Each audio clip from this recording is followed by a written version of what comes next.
9 cases آپ کو بتاؤں گا ایسے کہ جن میں عدت کتنی بنتی ہے. ٹوٹل 9 کیسز بنتے ہیں. اس کیس میں کتنی عدت بنے گی, اس کیس میں کتنی بنے گی, وہ میں مختصر وہ بھی بتا دوں گا. اور طلاق یافتہ عورتوں کے لیے اللہ تعالیٰ کی طرف سے یہ لازم قرار دیا گیا ہے کہ وہ اپنے آپ کو روک کر رکھیں گی نیکسٹ نکاح کی طرف جانے سے 3 دفعہ مخصوص ایام سے پاک ہونے تک. یہ میں کوڈ ورڈز میں گفتگو کر رہا ہوں, ظاہر ہے کہ سسٹرز نے بھی دیکھنا ہے اور ینگ بچے بھی دیکھتے ہیں, اس لیے میں وہ الفاظ استعمال کروں جو عام فہم ہو. اور حلال نہیں ہے ان عورتوں کے لیے کہ وہ چھپائیں جو اللہ نے ان کے یوٹرس کے اندر, رحم کے اندر پیدا کر دیا. یعنی اگر ان کے پیٹ میں اللہ تعالیٰ نے کوئی ان کو اولاد دی ہے اور ظاہر ہے کہ یہ ان کو پتا ہے, تو اس کو نہ چھپائیں. ظاہر ہے اس زمانے میں الٹرا ساؤنڈ تو نہیں ہوتی تھی یا اس طرح کے باقی ٹیسٹ تو نہیں ہوتے تھے. بالکل انیشیل سٹیج کے اوپر تو عورت کو ہی اندازہ ہوتا ہے اس حوالے سے. تو اللہ تعالیٰ نے کہا ہے کہ اس طرح کا معاملہ نہ ہو. یعنی یہ جو عدت ہم بیان کر رہے ہیں نا, 3 دفعہ مخصوص ایام سے پاک ہونا, یہ اس عورت کے لیے ہے جو پریگنٹ نہ ہو. اگر پریگنٹ ہے پھر عدت ڈیفرنٹ ہوگی, اس لیے اس کو ساتھ ذکر کیا جا رہا ہے.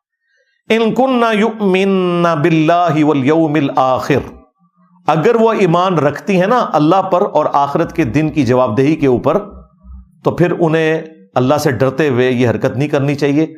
انہیں بتا دینا چاہیے کہ بھائی اس طریقے سے میں اب پریگنٹ ہوں.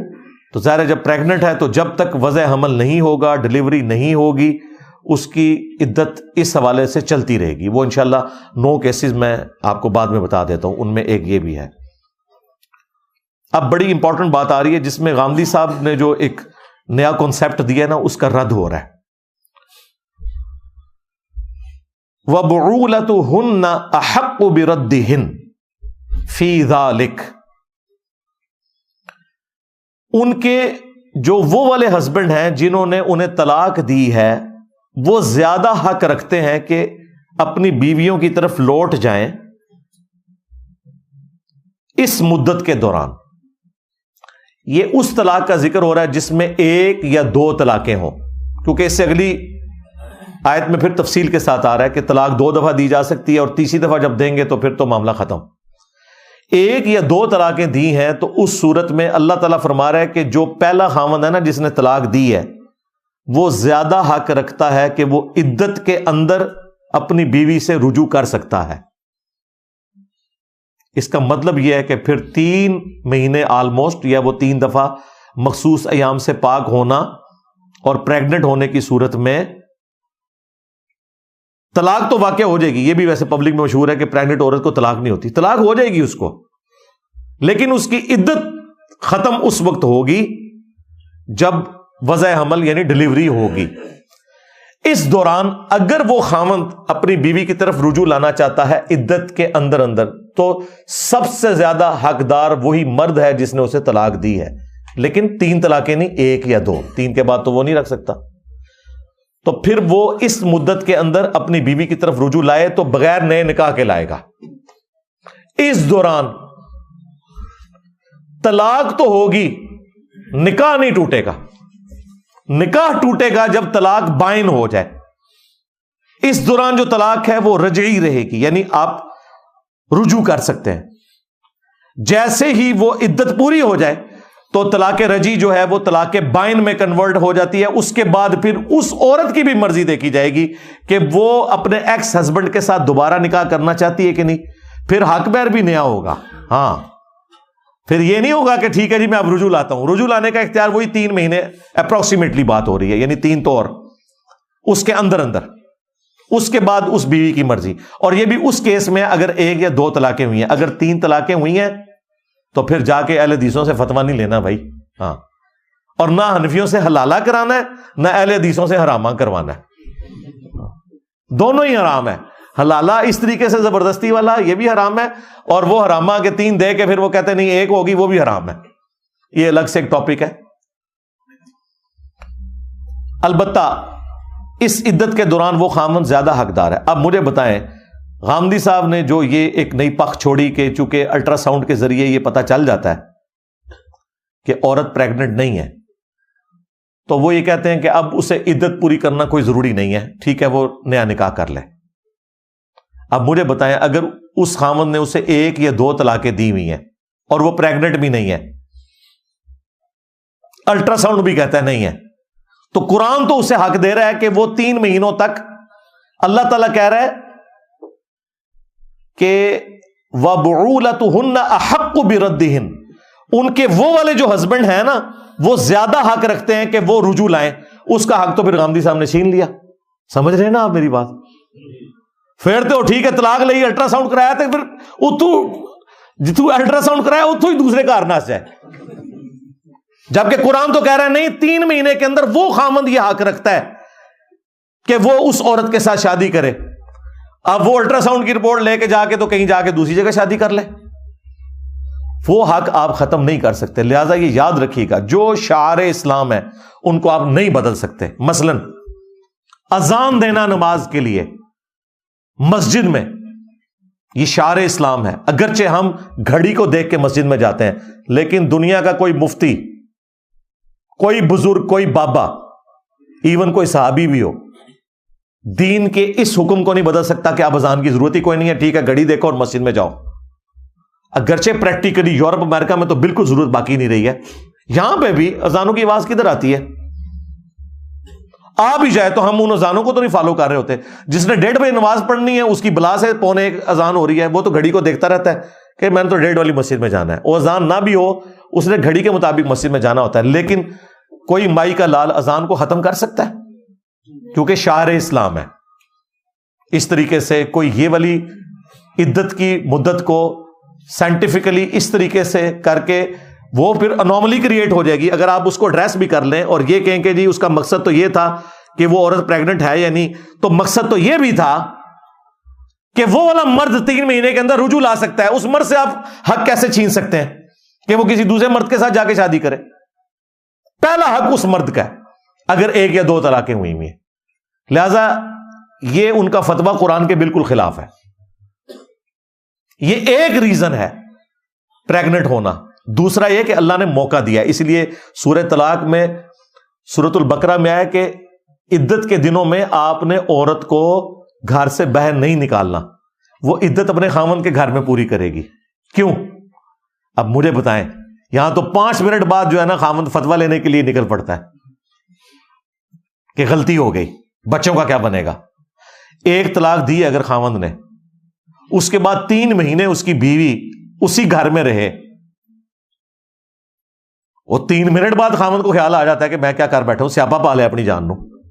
3 مہینے تو اتنا ٹائم ہے، کیونکہ اسلام چاہتا ہے خاندانی نظام نہ ٹوٹے، تو بیوی وہاں رہے گی نا تو اسے پھر اپنی بیوی کے ساتھ جو گزارا ہوا اچھا وقت ہے وہ بھی یاد آئے گا، اور پھر جب بیوی تو بیٹھی ہوگی اندر عدت پوری کر رہی ہوگی، ہاں، اور بچوں کو جب خاوند کو 1 دن سنبھالنا پڑے گا، لگ پتا جائے گا، تو اس کو فوراً ہی سگنل آ جائیں گے بھائی یہ تو 1 دن میرے لیے مشکل ہے، تو میں کس طرح بیوی کے بغیر گزارا کروں گا؟ پھر وہ جا کے بیوی سے خود ہی قدموں میں گر کے معافی مانگ لے گا، بجائے یہ کہ الالے اور رامے کے چکروں میں پڑے وہ خود ہی معافی مانگ لے گا۔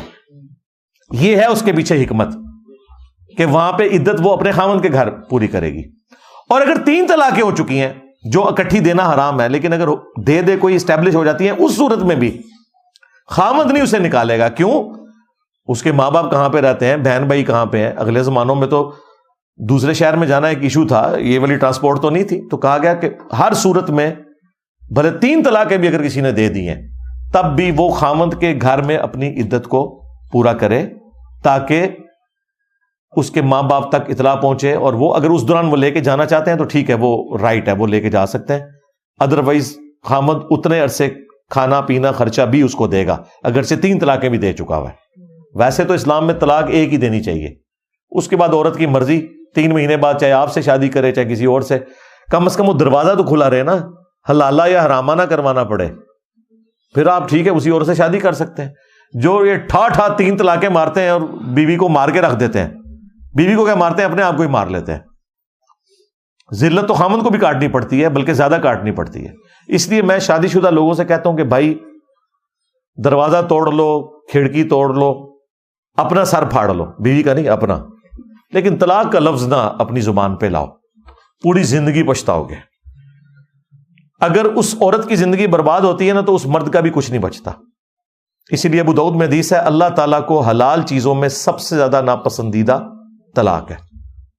حلال اللہ نے اس لیے رکھی ہے کہ بعض اوقات جینون ضرورت پڑ جاتی ہے، خاوند مارتا بہت زیادہ ہے تو بیوی پھر ظاہر ہے جان بچانا تو فرض ہے، اسے خدشہ ہے کہ مجھے قتل ہی نہ کر دے۔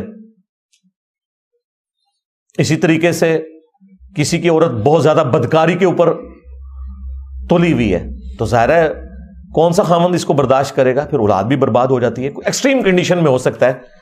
اس لیے اللہ تعالیٰ نے وہ راستہ کھلا رکھا ہے، لیکن کہا حلال چیزوں میں ناپسندیدہ ہے۔ اللہ کو پسند یہ نہیں کہ کوئی طلاق تک نوبت جائے، یہ ذہن میں رکھیے گا۔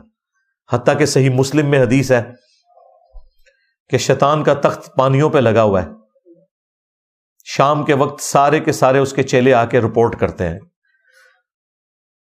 اور وہ آ کے بتاتے ہیں حضرت آج ہم نے یہ کروایا، کسی سے چوری کروائی، کسی سے بدکاری کروائی، تو شیطان اس کو نارمل لیتا ہے۔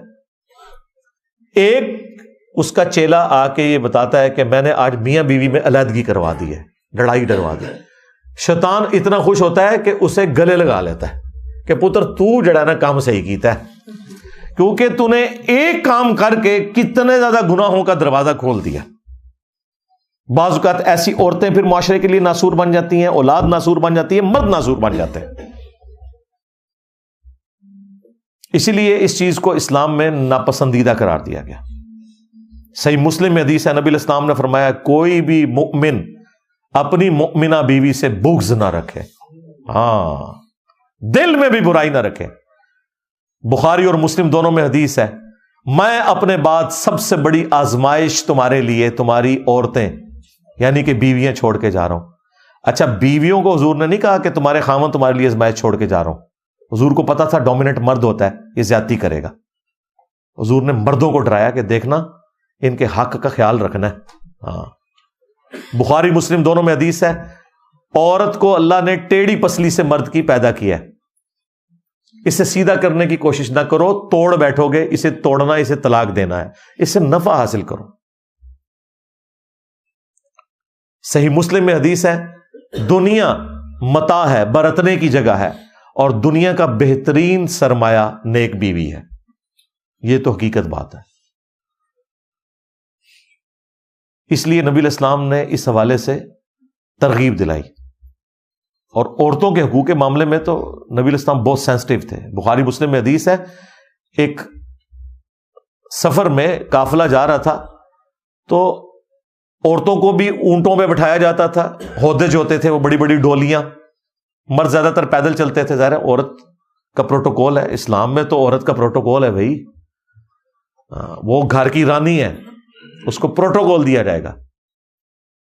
ابھی بھی دیکھیں آپ یار، مرد بچارے شام کے وقت اپنی بیویوں کو موٹر بائکس پہ پیچھے بٹھا کے اپنے ماں باپ کی برائیاں سننے کے لیے ساتھ بٹھا کے لے کے جا رہے ہوتے ہیں، ڈرائیونگ خود کر رہے ہوتے ہیں، دن کو معیشت کی مصیبت بھی اٹھاتے ہیں اور رات کو بیویوں کے تانے بھی سنتے ہیں، اور بیویاں بھی ظاہر تکلیف کاٹ رہی ہیں، اس میں کوئی شک نہیں ہے۔ تو مردوں کو اللہ تعالیٰ نے اس اعتبار سے یہ کہا ہے کہ انہوں نے پازیٹیو بیہیو کرنا ہے۔ تو بخاری مسلم کی حدیث کہ عورتوں کو جو قافلہ ہانکنے والا بندہ ہوتا تھا نا، نبی علیہ السلام اس سے فرماتے تھے کہ اس قافلے کو آہستہ آہستہ ہانکو، شیشیاں ہیں کہیں ٹوٹ نہ جائیں۔ ہاں یعنی عورتوں کو اللہ نے نرم و نازک بنایا ہے۔ تو نبی علیہ السلام وہ اونٹ ہانکنے والے مردوں کو کہتے تھے جو عورتوں کے اونٹوں کو ہانک رہے ہوتے تھے کہ شیشیاں رکھی ہوئی ہیں، جس طرح شیشہ ہے نا اس کے چانسز ہیں شیشے کا کوئی برتن ہو ٹوٹ جائے گا، اس طرح عورتوں کو یہ بھی تکلیف نہ دو کہ ان کے اونٹ کو تیزی سے ہانکا جائے کہ کہیں ان کو تکلیف ہوگی۔